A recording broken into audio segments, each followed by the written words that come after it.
Hello again, and welcome to Leading Edge for this week. I'm your host, Jeff Smith. Coming up is perception reality when it comes to commercial real estate in Northwest Ohio. Is this a location that companies are once again seeking out? There are always ebbs and flows to it all. We'll see what our guest thinks the future holds coming up in our future segments here on Leading Edge. But first and foremost, since his first days in office, Haraz Ghanbari, he has been on the go, whether it's traveling through his district, hopping in a cruiser with the Ohio State Highway Patrol, or catching a flight to our nation's southern border, accompanying state troopers on orders from the governor. And now he's home to share what he saw, what he experienced, and what he felt, and how for him it goes beyond politics and hit on a truly human level.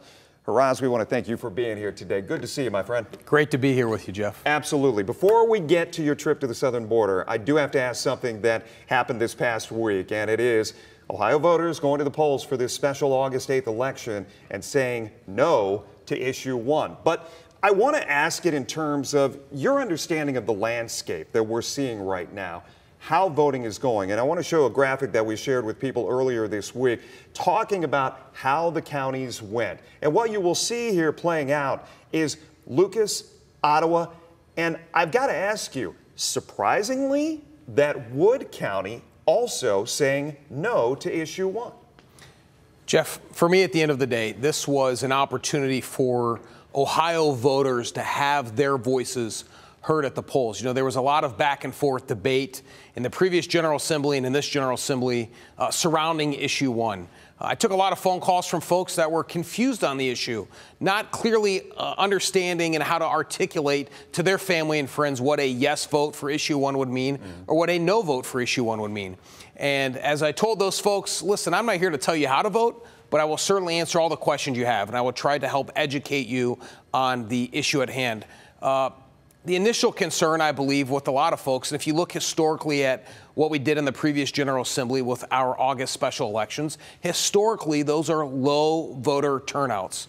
What we saw this week were record numbers of voters that were showing up to the polls. And so, you know, I believe this is an opportunity that sends a clear message to members of the legislature and others that Ohioans have spoken, and it's time that we continue to move forward. We continue to have conversations and dialogue with those that we represent.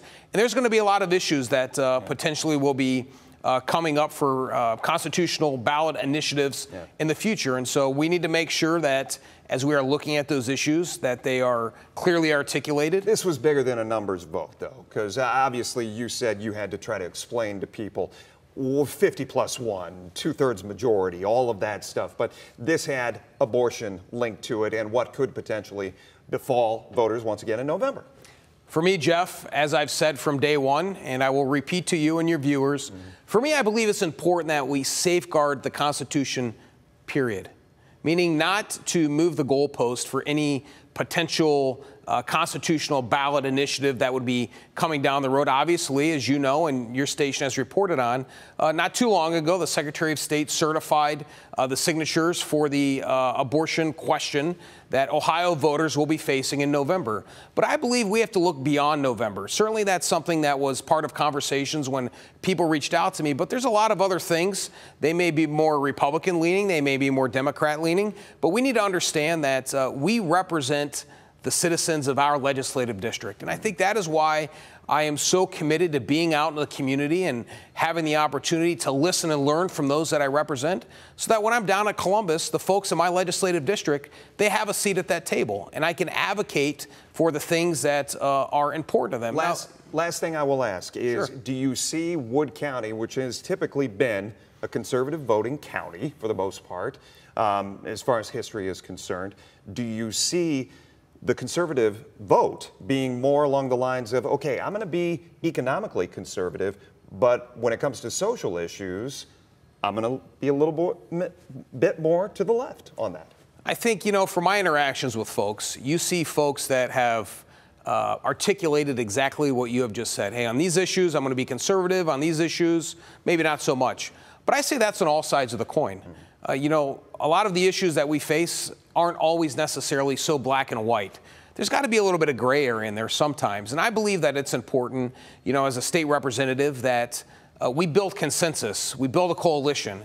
And it's okay to sit down and have a conversation with someone that doesn't agree with you, because at the end of the day, they are helping educate me. Right. And when I can share with them where I am coming from, it's helping to educate them. And if we can find an area of common ground, that's what we can build on. But the most important part of that is on the other side of it, somebody else is listening. Absolutely. Yeah. Yeah. And so those conversations are important. But I wouldn't say necessarily that Wood County is no longer a conservative county.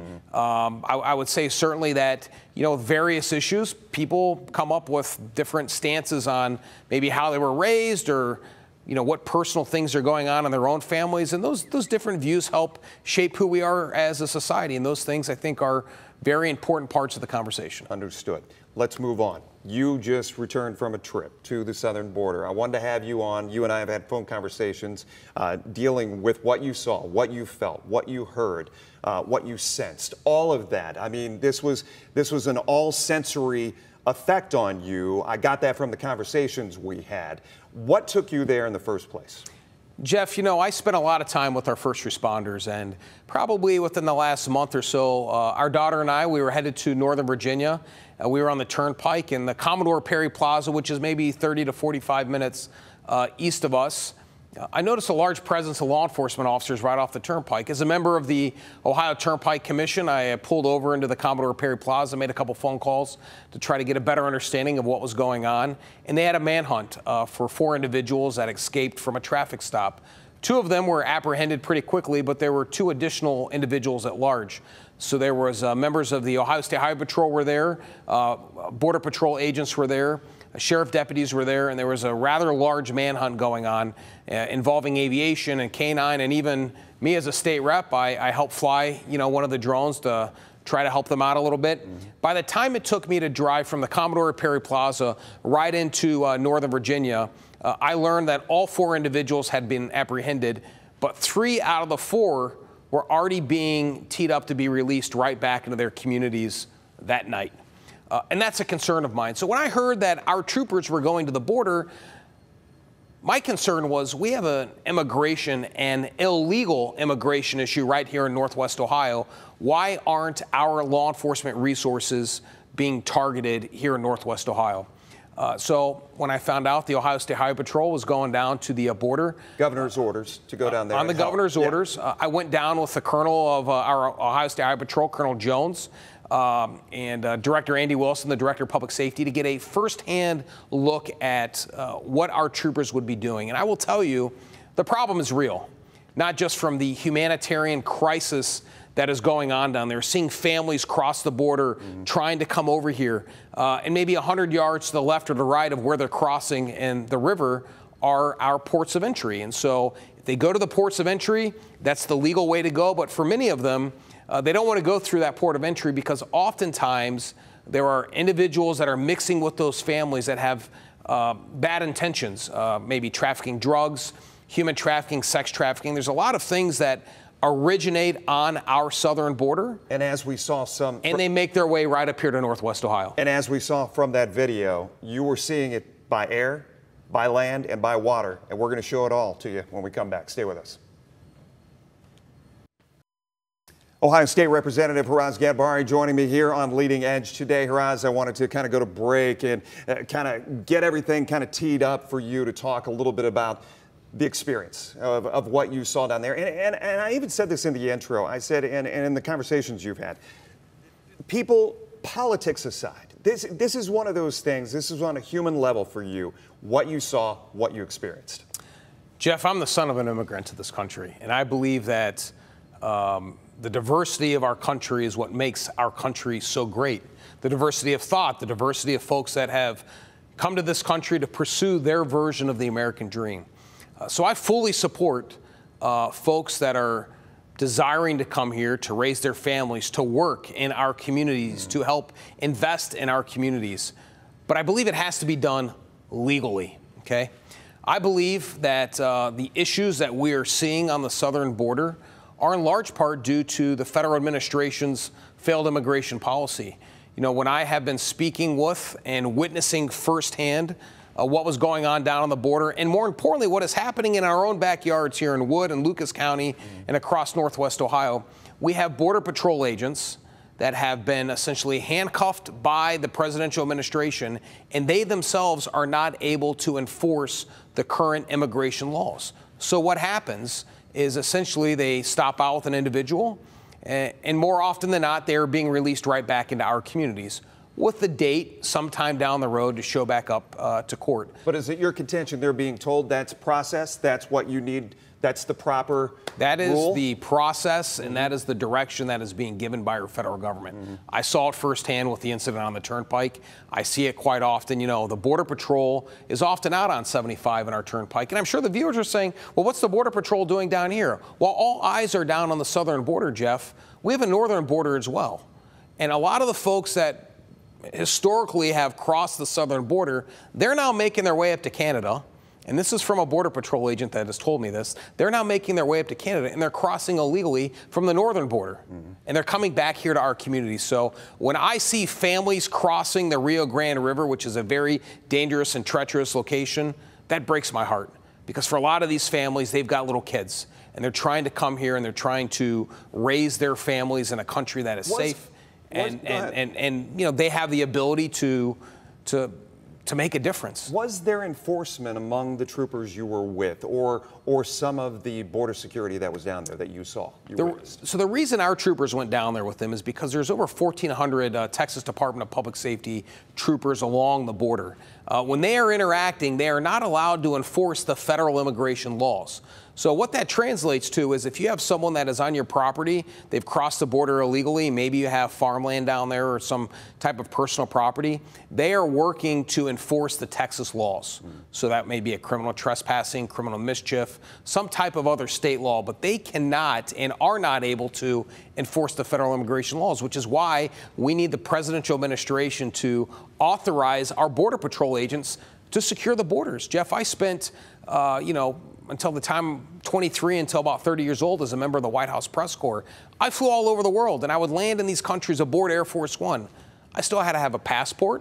I still had to have a visa. And the countries we were traveling to still had to know who we are and who was coming off those planes. And that's all we want here, is to know who's coming here, to make sure that they are coming here legally. And for the individuals that are engaging in human trafficking and sex trafficking and the drug trafficking, we don't want that occurring in our communities, and that is a major concern for me. We've got about a minute left, and I just want to say, when you come home, you look at your kids, and you say, Daddy was just here, I did this. What's your why? You know, the why is because this is our community, okay? And people want to feel safe. And if we want to have a vibrant community where families can come and grow up and invest in the community and go to school and work in those communities, they want to do it knowing that they are safe. Our women and men in law enforcement and our first responders, every single day, Jeff, they wake up, they put their uniform on, and I want them to come home to their families at the end of their shift. Just this week, another Columbus police officer shot in Columbus, Ohio. There's a lot of things that go on, and our women and men of law enforcement, I support those honorable women and men and stand with them at all times, because when many others are running away from danger, it's our first responders that run toward danger, prepared to give their life for you and for me and for all of your viewers. We know you have a busy schedule. I appreciate the time you've spent with us here on Leading Edge. Where can people find you on social media? They can go to my state rep Facebook page, and if they ever would like to reach out to me down in Columbus, contact information is on there as well, and I look forward to hearing from folks. Wonderful. Haraz, great to see you again. Thanks, We appreciate it. Stay with us. We got more to come. We're going to be talking commercial real estate with Steve Harmon right after this. NAI Harmon, you know that name because of what they do around the area. When you see those signs and some of those empty properties or some of those storefronts that have since gone up since the pandemic happened, we've seen them go from the ground up. Steve is here with us today. Thank you so much for joining us and bringing us up to speed. So important to our area as far as what we're seeing with commercial real estate. And Steve, I wanted to ask you today, is perception reality? Because for me, driving around, I see a lot of construction going on, but is that an ebb? Is that a flow as far as productivity in commercial real estate? Thanks for having me. Absolutely. The perception is never reality, because the perception is that all real estate developers are evil, and I'm here to tell you that is not reality. Our firm and the investors we represent are 100% obsessed with solutions, how real estate can solve business problems, and how we can help build stronger communities supported by the retail, multifamily, and job-creating investments that real estate gives us. Is Northwest Ohio still a sought-after area? Because, and correct me if I'm wrong, there were moments within the last 10 years where it was cooking, it was popping. The pandemic hit. We're talking about supply chain issues all across the board, and things kind of slowed down. Am I seeing it pick up again? Northwest Ohio, the demand continues to be strong for investments in industrial and manufacturing properties and solutions. We are perfectly positioned along I-75, imports from Canada, automotive manufacturing, strong labor force, you name it. This is a great place to invest in industrial properties. The market has absorbed almost 3 million square feet in the last 12 months and 10 million square feet in the last 5 years. There is tremendous desire by companies to come here and serve their customers. We represent farming customers and manufacturing customers and automotive customers. And all these people who just see the potential of the region, both within the region and as a way to service a wide variety of the Midwest from a very central location. We have a suburban effect. We have redevelopment. We're looking at downtown Toledo in this video that we're running here, and the renaissance that downtown Toledo has gone through. However, we know when we look at the Fifth Third Bank building, there's a lot of empty space inside that building. There are a lot of empty storefronts around Toledo. How do you solve that? Will we ever solve that post-pandemic? Let's start with office. Office is one of the areas that's probably worse than you really realize. There are all these debt maturities. There are so many properties that are zombie properties that are half occupied, where people have downsized, when the lease is up, the tenant has every intention of moving out. You're not talking hypothetically. You're saying literally reality, those exist here in the Northwest Ohio corridor. Reality, the only office leases getting done now are musical chairs leases, where a 40,000 square foot tenant moves down to 20, and the 20 moves down to 5, and the 4,500 square foot tenant moves down to something even smaller. And with the tenant losses that are going to occur, again, because of work from home and because people have figured out how to work more efficiently during the pandemic, it forced that on us.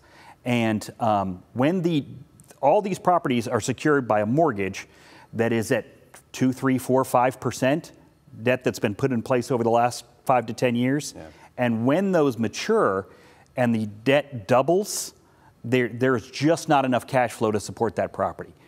I personally believe that so many office properties, not specifically Toledo, I wouldn't name any specific property because I don't know the details of their debt, but globally, on a macro level, there's going to be a lot of office buildings getting handed back to lenders. And that's going to be a big problem for the lenders to work through in their portfolios over the next 5 years. Do you go find the potentials, or do they seek out Northwest Ohio?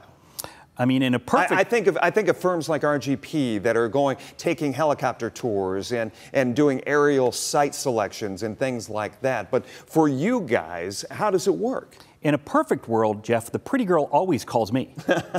Again, the reality is she never has, and I got to go ask her out. And that is one of our strengths, I believe, is our affiliation with NEI Global and its 400 franchisees worldwide, is that we have a national and international network that allows us to say, hey, I have real land here, and land's going for $250,000 an acre in Columbus, but 50 to 100 here. I can put a tenant, a client in a Northwest Ohio location at a very attractive place that not only is cheaper to build here, but also delivers, helps optimize their logistics network. Let me ask you and this is a broad scoping question, but through our generation, will we see a lifetime where one of the big C's and then there will be the T in the state of Ohio as far as growth and just blossoming success as far as industry is concerned? Not to say it's not here now, but it could be so much better, right? Look, I'm born and raised in Columbus. I love Columbus, big Ohio State fan, go Bucks. but the reality is I chose to move here to Toledo because I see the opportunity. I've uprooted my entire life to invest in this community, to bring my talent and my team here, to continue to make great things happen here, because I believe in the long-term impacts of it. I see development all along these new exits. I see development filling in on every major corridor, because that has been the development paradigm in every city you've mentioned. And we have so many less of the downsides of some of the big cities. You know, like Detroit and like Cleveland. Toledo has nowhere to go but up from here. I believe Toledo's best days are in its near future. And let's talk the very near future, fourth quarter. Seeing good things? The world of commercial real estate is so weird right now. The Fed and the government have specifically taken actions on interest rates and bank liquidity to make it really hard to finance a project these days. And with a 10-year Treasury bill sitting at 4%, equity is more expensive, debt is more expensive, and the underlying cost of labor, materials, and land are all more expensive. And so if you need a project built right here, right now, you could never find a more expensive time to build it. Wow. But the consumer demand is there, the activity is there, people are desperate to get these projects done, but the math just doesn't make sense on them right now. There are so many projects that are in limbo right now because the math doesn't work. Yeah, Steve, great to see you. Thank you. We appreciate the insight. We'll wrap things up right after this. Thank you. We always like to find you guests with passion and purpose. We did it again this week. Thanks for joining us. We'll see you next time.